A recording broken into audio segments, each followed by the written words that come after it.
Halo, apa kabar petambak Indonesia dimanapun Anda berada? Jumpa kembali bersama Cerita Wawan. Apa kabar Anda hari ini? Semoga selalu diberi kesehatan dan rezeki yang berlimpah. Tetap stay tune di channel Wawan. Pada video kali ini saya akan membahas tentang pemberian saponin dan pertanyaan-pertanyaan yang lain yang datang di kolom komentar Cerita Wawan. Simak video saya sampai selesai agar tidak gagal paham.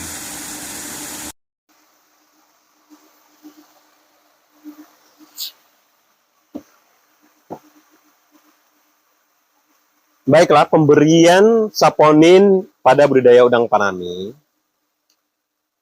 ini sebenarnya banyak yang menanyakan, Pak Wawan, apakah ini tidak berbahaya?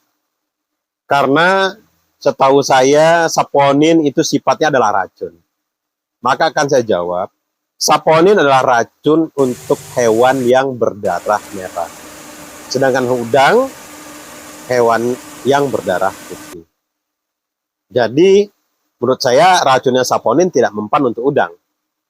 Jadi pemberian saponin ke dalam budidaya udang faname sifatnya tidak membahayakan selama saya memberikan saponin pada kolam budidaya saya. Kalau membahayakan tidak mungkin saya bagi ke Anda. Dan apabila Anda menanyakan apa tujuannya, ini secara cerita wawan, bukan secara SOP budidaya. Pemahaman yang saya dapat bahwa apabila saya berikan saponin yang sifatnya adalah rutinitas, kalau rutinitas saya akan berikan tapi kondisional. Kita lihat dari kecerahan. Saya tidak bicara warna air, tapi saya lihat kecerahan. Karena di dalam budidaya selama ini saya pelajari, apabila air terlalu pekat di bawah 30 cm kepekatannya, maka riskan udang terkena beberapa penyakit. Banyak sekali, karena ini saya cerita pengalaman. Dulu saya sering sekali mengalami peristiwa AHPND. DOC 20, air saya sudah 20 kepekatannya. Jarak 3 hari, kena mio. Yang jelas, masuk dalam golongan IMS. Akhirnya saya mendapatkan seorang senior. Saya tanya, bagaimana caranya? Akhirnya dia menjawab, gunakan saponin. Dan setelah saya gunakan, saya tidak tanya untuk apa. Tetapi karena udang saya dalam kondisi mati, dan saya bingung kalau dipanen pasti rugi, mau tidak mau, si malakama, walaupun ini mungkin nanti akan berakibat fatal, tapi tetap saya ikuti. Dan alhasil beberapa kali sembuh. Dan saya kurang tahu secara hukum teori ataupun secara laboratoriumnya fungsi dari saponin. Tetapi setelah saya berikan ke kolom budidaya, pada saat saya rutinitas 1 hari, setiap hari saya berikan jumlahnya 0,5 ppm. Apabila air saya untuk perawatan, saya berikan pada siang hari, ini kecerahan saya selalu terjaga. Tetapi syaratnya kita harus gunakan bakteri. Kalau tidak menggunakan bakteri hanya saponin, budidaya kita juga tidak akan berjalan dengan lancar. Karena saponin dan bakteri bukan obat dewa. Jadi seperti itu. Tujuan memberikan saponin adalah, kalau saya secara pribadi, dan ini sering sekali saya alami, untuk menjaga kecerahan air. Yang kedua adalah, Pak Wawan, apakah apakah kapur sama dengan mineral? Karena saya biasanya memakai kapur-kapuran untuk mineral udang. Sekali lagi, ini alat cerita wawan, bukan alat pakar budidaya. Menurut pemahaman saya, mineral ini adalah sesuatu bahan yang diciptakan untuk mengeraskan cangkang udang pasca molting. Kalau di alam, udang molting itu kan pada dasarnya udang ini hidup di perairan dalam. Dan densitasnya pun tidak seperti kolam budidaya. Karena lautannya begitu dalam, pasti densitasnya mungkin 0,0 per meter. Mungkin sifat kanibalismenya, terus sifat sifat kanibalnya juga susah karena nggak dempet-dempetan. Yang kedua, karena pada habitatnya udang ini hidup di perairan bersih, dalam dan bersih. Mungkin penyakit juga jarang terjadi. Maka fungsi dari mineral adalah pada saat udang molting, udang ada di titik terlemah dan riskan terkena penyakit. Karena cangkang udang adalah baju. Jadi kalau bajunya tidak segera kita pakaikan dan tidak tebal, maka riskan masuk angin. Itu secara pemahaman saya. Makanya kita berikan mineral pada saat molting massal ataupun untuk perawatan, saya selalu gunakan mineral di angka 1 ppm sampai 2 ppm pada saat saya memasukkan air baru ke dalam tambak. Jadi kalau kapur-kapuran, baik omya, kaptan, dolomit, dan lain-lain, itu tujuannya adalah untuk menaikkan pH. Ada lagi yang tanya, Pak Wan kok malam-malam berikan molas? Jadi kalau tambak saya tidak pernah cek pH meter. Saya tidak pernah menggunakan alat pH meter. Dulu saya gunakan. Pagi saya cek, malam saya cek. Tetapi setelah saya tahu dari teman, karena budidaya ini kita ilmunya adalah berbagi. Bukan berarti saya lahir sudah paham budidaya, tetapi tidak, karena ada teman yang lebih senior saya tanya. Jadi teman menyatakan, tidak usah ukur ring pH, jangan lebih dari 1. Misalnya banyak sekali petambak sekarang, ring pH nggak boleh lebih dari 1. Nah ini pemahaman yang menurut saya juga salah. Pemahaman, tetapi kalau teorinya benar. Jadi yang jelas pH pagi tidak boleh lebih besar dibanding pH malam. Alasannya kenapa? Itu sudah hukum bakunya budidaya. Jadi untuk menjaga pH pagi selalu lebih kecil, pada saat sore hari kita berikan kapur-kapuran, sifatnya kapur-kapuran dalam untuk menaikkan pH, agar pH malamnya tinggi. Tetapi apabila tidak kita netralkan, maka pH paginya pasti akan tinggi. Makanya pada malam hari saya selalu berikan molas untuk menurunkan pH di paginya. Boleh Anda ukur, apabila Anda rutin memberikan kapur pada sore hari, dan memberikan molas pada malam hari, pasti pH-nya baik sekali. Berapa ppm Pak Wawan?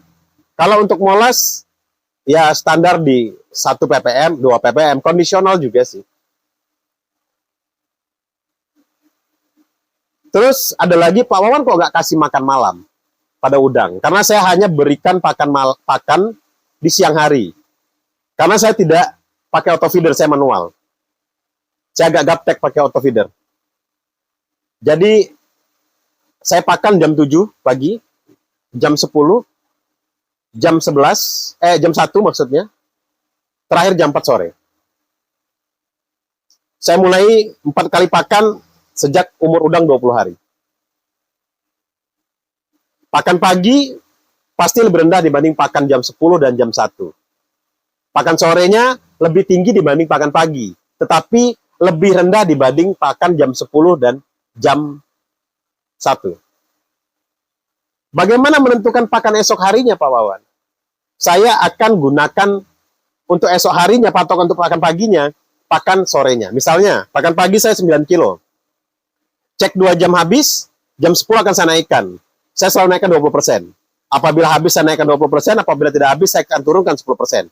Sampai dia habis. Jadi jam 7 saya berikan 9 kilo, habis saya berikan 9 kali 2, 18, berarti 10,8 kilo.